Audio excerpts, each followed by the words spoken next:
everyone, welcome to a brand new series Jen and I like to call So New, because we're so new at sewing. Come along with us, we're gonna take you on this wonderful journey of us learning how to sew new things. Jen does garments and I do quilts. So today I want to do the first episode with y'all, and I want to go over color theory, which luckily I have an associate's in digital art, so I had to study color theory. So when picking out what quilt I wanted to do, I had to think about not only the colors but my own skill level, and I am like beginner. I pretty much know how to do a straight stitch if the machine's already set for me, and that's where I'll go. So that's pretty good if you're gonna do quilting, because you just pretty much only use a straight stitch until you start doing the decorative fancy stuff towards the end. With my background in this industry, luckily I've been able to see and learn quite a few things along the way, but I want to learn with you and any of you who know people who want to get into sewing or start sewing and maybe like quilts or blankets and want to start doing that. Tag them in this video and share it with them, and let's go on this journey together. Okay, so if we look at this design, we'll see that it has a rainbow theme. Now, I want to go with more of a monochromatic scheme. So instead of doing rainbow, I think I'm going to go with blue.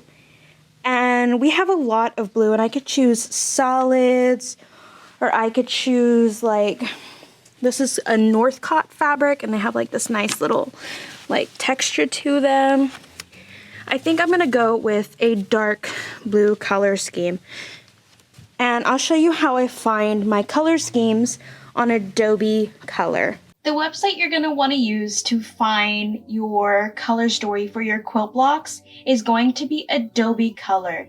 Now you'll see that I've gone to Google and I've opened it up and I have typed in color.adobe.com. And you'll end up on this page. This is their Create page. They do have other pages up at the top. You'll see Create, Explore, Trends, and Libraries. So when you start up, you're going to end up on the Create page. Now, I've already selected a monochromatic color scheme because that is what I want. But there are other types of color schemes that you can choose for your quilts. Let's say you want a color story that is very similar colors. You can choose an analogous color scheme and end up with these kind of colors. Now, say you don't want it this close, you can spread out these color wheels just a bit and end up with something a little bit more along the lines of probably what you're looking for, from those aquas to those purplish pinks, and have all the colors in between. You can also do a triadic color scheme, which is where you take, why did it give me such a dull color? Let's brighten this up a bit. There we go. You can end up with a triangle on the color wheel, which is your triadic colors. You could do a complementary color scheme, which is more along the lines of what I'm wanting to do, but with a lot more blues. So you can drag these out and get more saturated colors. Doing this will really help you figure out the color story you're wanting to tell on your quilt, especially if you don't have any idea of what direction you want to go on. Maybe you want to find some prints with similar color backgrounds. It's going to be really hard to find exact colors, but this will help you start off looking for that color story that you're wanting to tell in your quilt. There's split complementary, double split complementary, and you can just play around in the Create page for hours. I've done it before. But let's say you have no clue where to start even with Create. You can always hit the Explore tab up here. And this will take you to a page with color swatches already made. This blues are popular right now, so this is what's on their trending.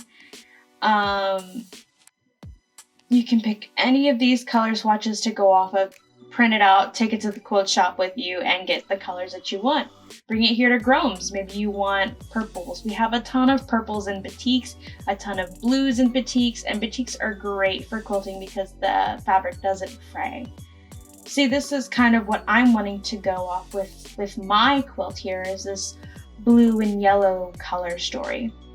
So now that you have kind of a basic understanding of what Adobe Color can do for you in terms of designing your quilt, let's go back to me looking for fabric and see what I find. So now that we found our color scheme, I know I want to do monochromatic blue with a complementary color scheme of some yellow. I could go with orange, but I think yellow is just going to stand out a lot more. So I think from here to here, I'm going to use that as my main color scheme because we need 7 colors of blue, and then I'm going to do 2 colors of yellow. So let's grab that. I have a big decision to make. Originally, I had thought I was going to do a light yellow and like a darker medium tone yellow. However, looking at the color scheme itself, this light yellow does not really go well with any of these mid to dark tone blues. So I think I'm going to take it out and we're going to go with this color scheme right here. It's going to pop really nicely. So now that I've chosen my colors, let's cut some squares.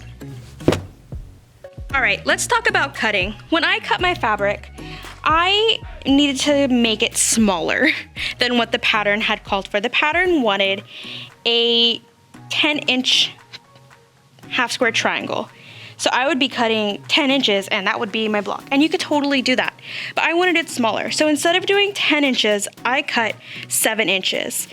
And I needed 2 strips of fabric to make up my entire row of all the fabric that I needed. And I'll show you the math here that I did. So since I needed 2 rows, I needed to cut 14 inches of fabric from each color. And then after I did that, I made sure to cut 7 inches, 14 inches, and then 21. That would make sure that my fabric was squared off and I didn't have any rough or nasty edges, as well as cutting off the selvage. So now that we've talked about color theory and we've cut our blocks, make sure to follow and subscribe to Gromes Sewing on YouTube and like us on Facebook so that you can see the next episode when I sew my pieces together. So hopefully you'll see how beautiful it all comes around. And sew along too. This is not a hard pattern to follow. See you next time.